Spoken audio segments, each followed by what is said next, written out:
with Tao, going beyond the mind. What is mind? Mind is sum total of, or the aggregate of desires, longings,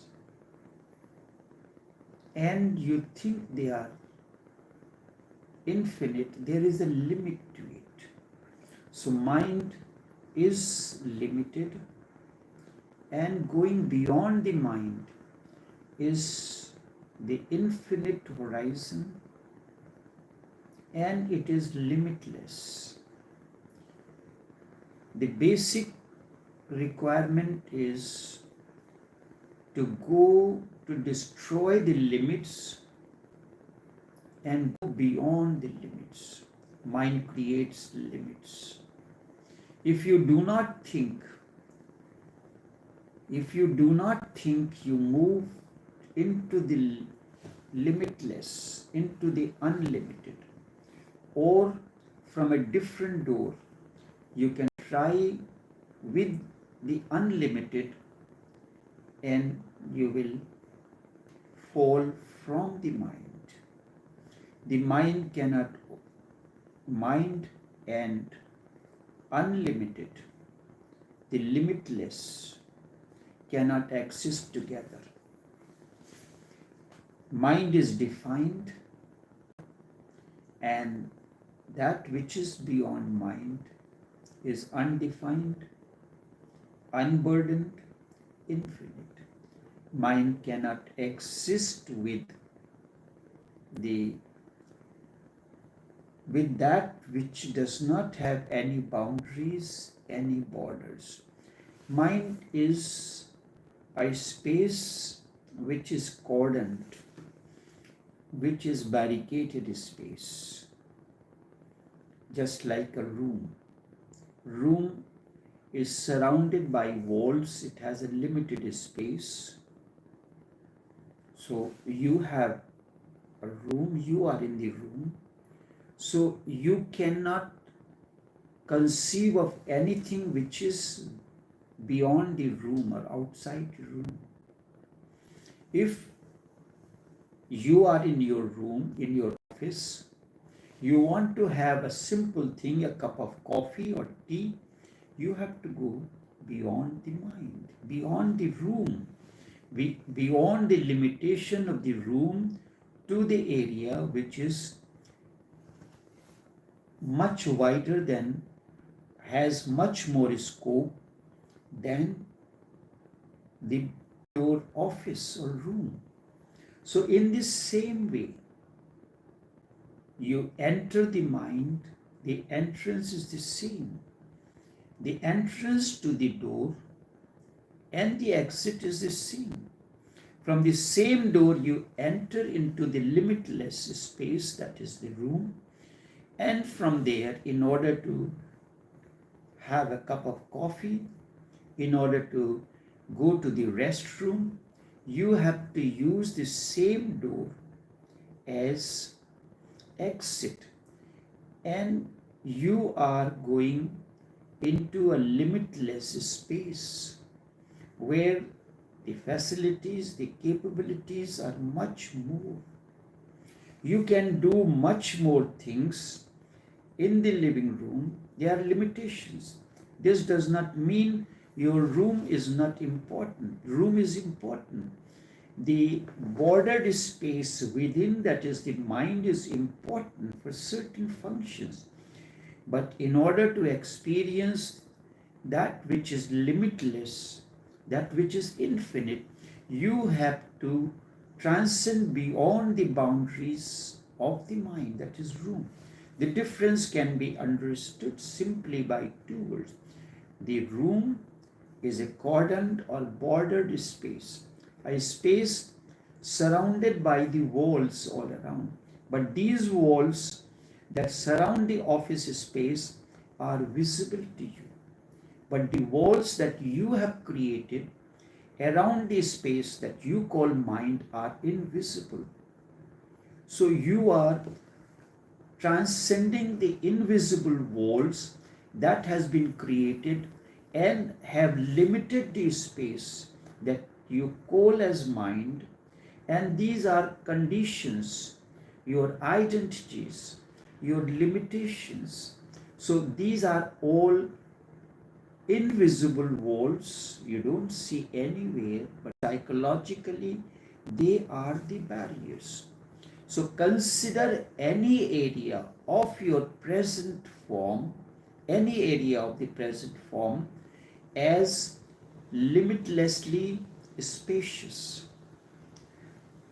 So this is the technique that we need to understand. So the door is the same. From a different door, if you try to fall out, you will fall in the mind. Your office may have more than one door. So one door, both doors can take you beyond the mind, but in different directions. Or if there is only one door, then that is the exit and entrance both. The mind cannot coexist with the unlimited. With the unlimited, unbordered, infinite, mind cannot exist with that which have no borders, no boundaries, because that is an infinite space, unbounded by any visible or invisible walls. The technique which I am explaining says consider any area of your present form, any area, I mean any, and you can start working on it. You can start working from your heart. You can start working from your lower centers or through the mind. As limitlessly spacious any area, you can just close your eyes and imagine that your head has become infinite. Your head has become infinite. Now there are no boundaries to it, visible or invisible. You are sitting with eyes closed and you are imagining your head has become infinite. All the visible and invisible boundaries are no more. Now there is no boundaries to it, both visible or invisible. It goes on, and there is no boundary to it, just like a sky. The sky is limitless. It has no boundaries. Your head has become the whole cosmos without any boundaries. If you can imagine this, suddenly what will happen? Thoughts will stop. There will be a cessation of thoughts. If you can imagine your head has become infinite, thinking will not be there. Thinking can exist only within the narrowness that has been created by the walls around the space that you call the mind. Thinking can happen in the mind only. Now, one example I can give it. Your act of lovemaking is limited between you and your spouse. This is limited. You cannot go beyond. You cannot go in the outer space for that. Because you have narrowed down your love to a particular form. And when your love transcends the finite boundaries, you can practice it, you can experience it, where in a limitless space as well. Love creates an intimacy. Intimacy within the limited space that you call your bedroom is of a different nature. When the same intimacy, when is expressed in a limitless space, infinite space, it has deeper meaning, difference, deeper fragrance, and it can be shared with anyone that you come in contact with. The limitations of that space is no more there. The narrower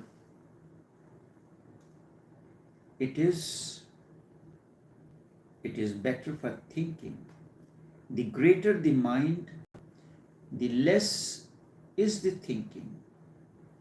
And when the mind becomes a total space, there is no thinking at all.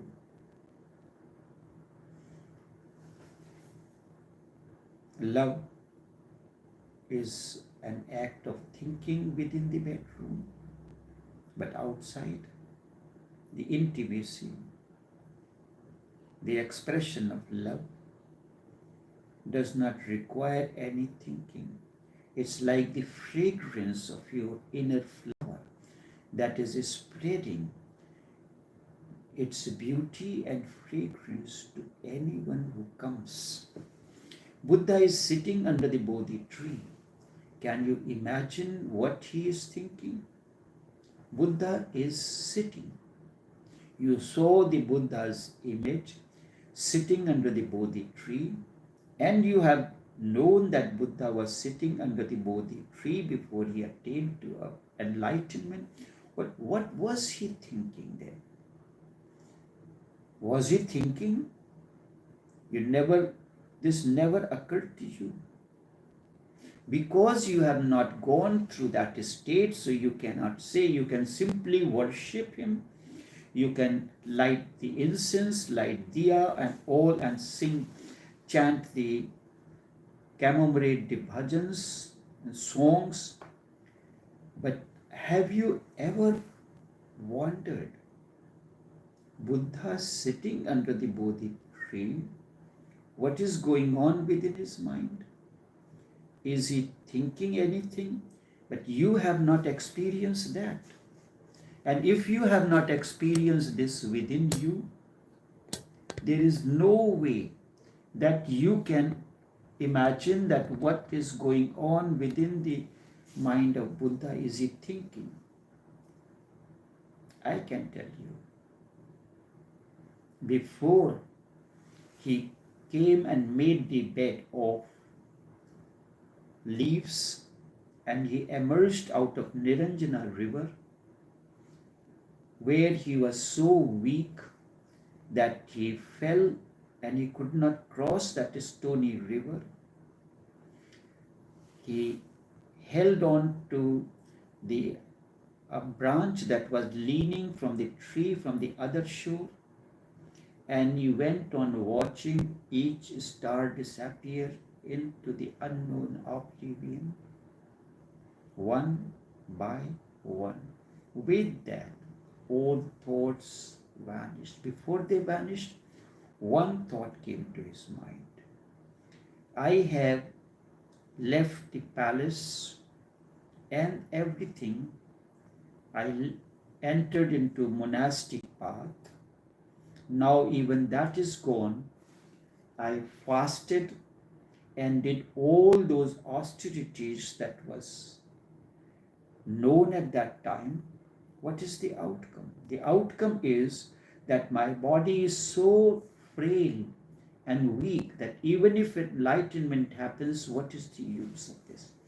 This was the last thought that came to the mind of Buddha. It was there. As he came out of the river Niranjana, the mind transcended the boundaries to enter into infinite space, infinite, unbounded space. He came, he gathered some leaves, make a bed under the Bodhi tree and sat. And before that, A woman named Sujata came and she was seeing him. She thought it has been a great fortune that God has appeared in the form, and she offered the food on a platter, leaf platter with 49 different dishes. Buddha ate that. Now he has become spacious. The boundaries of the mind transcended. No more thinking, just infinite space. He has reached to that point. Any form of your body, imagine it is infinite space. And the moment you experience that this particular your heart center or head, both, what is very important, this technique is to be used as far as regards the mind is concerned, the limitations of the mind. Heart, to some extent, when it is connected to the mind, it has the limitations because of the mind.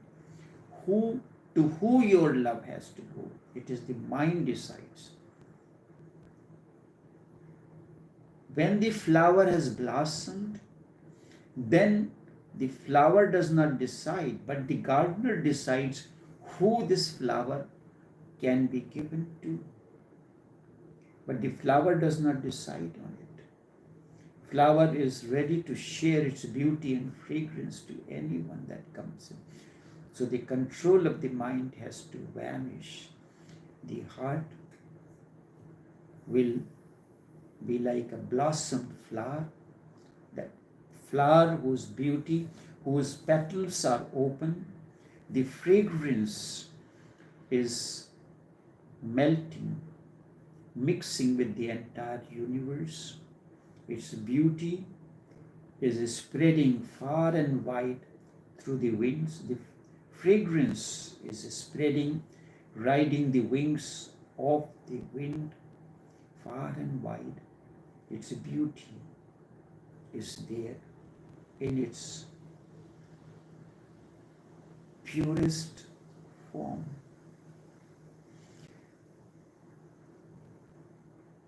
So this technique, that choose any space of your form, but it depends upon if you are of an imaginative type. It will not be good for all. Those who can imagine and for whom the imagination becomes so real and spontaneous that you cannot really say whether it is imagination or real, it will work. Otherwise, it will not be of much use. But do not be afraid, because at least 30% of the people that we see around us are capable of imaginations. Almost 30%. At least, I say, 30% people are capable of imagination. They can imagine things. So it is for them. And these people are very powerful as far as their imagination is concerned. If your mind is not very educated,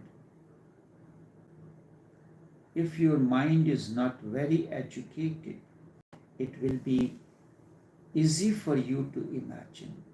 If it is educated, what will happen? Creativity will come.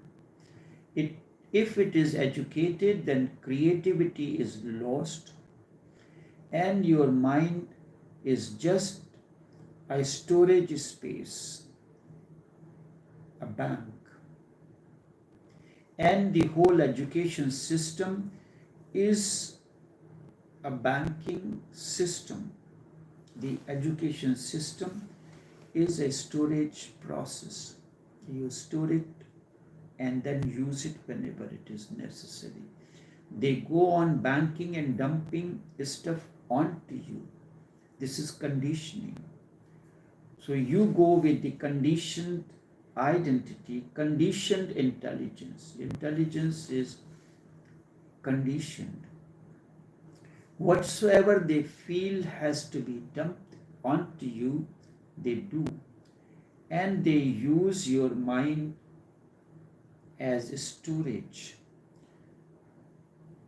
Then imagination disappears and you cannot imagine, because you have to go from whatever it is stored in the mind.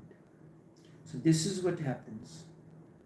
When a particular circumstance and situation comes, you go, what is the normal way? How does an ordinary person thinks in that situation? When a conflict arises between you and your spouse, you will go, how did your parents acted? How did your neighborhood acted? But you will not act in that situation in a different manner, because of this dumping, this conditioning. Your imaginative capabilities are no more there. You cannot imagine what will happen. And because of the lack of imaginative faculty into you, you will be transported in a state of chaos, conflict, and misery. That is the outcome of chaos, misery, conflict as the inner state, as the outcome of that disturbance between the spouse or two people. You will enter into a space of depression, chaos, frustration, and so many things. If while one relationship is coming to an end and you are imaginative, then the state of chaos, conflict, misery, frustration, tension will not be there, because you are imaginative. You can bring yourself out of that state quickly. Otherwise, you will plunge deeper and deeper into it. If this has happened to you, it may have happened intuitively or because of the influence of someone that is around you. The education system is a banking system, so this is conditioning. So when you are thinking, how did your parent interacted in that way, how did the neighborhood, then you will be plunged into a state of chaos, disharmony, misery, and conflict. So everybody uses your mind for storage. Everybody conditions you in one way or the other. Then whatsoever you do is just repeating that which has been taught to you. So life becomes a repetitive. There is nothing newness. The way your first relationship or situation ended, the same way you will now, when the second time this situation comes, your own experience have accumulated to it as a layer. So the situation will be worse than it was in the first. It will be more delicate, more intricate. So those who are uneducated, they can use this technique because they do not have the conditionings, they do not have the prior conclusions or ideas conditioned upon them, and those who have come out of the university without being distorted by it. You can enter into the education system and you come out without being distorted by it. They can use this technique. There are people who come out of the university education, yet still they remain unaffected by such distortions. Those who are, and those are the people who are still alive even after so much of education, going through the education system, and they are still alive. Otherwise, we are sleepwalkers, we are dead people, not really alive. They can do it. Women can do it more easily than men. All those who are imaginative, dreamers, can do it very easily. But how to know whether you can do it or not? Either you introspect or wait until I come back. Enough for now.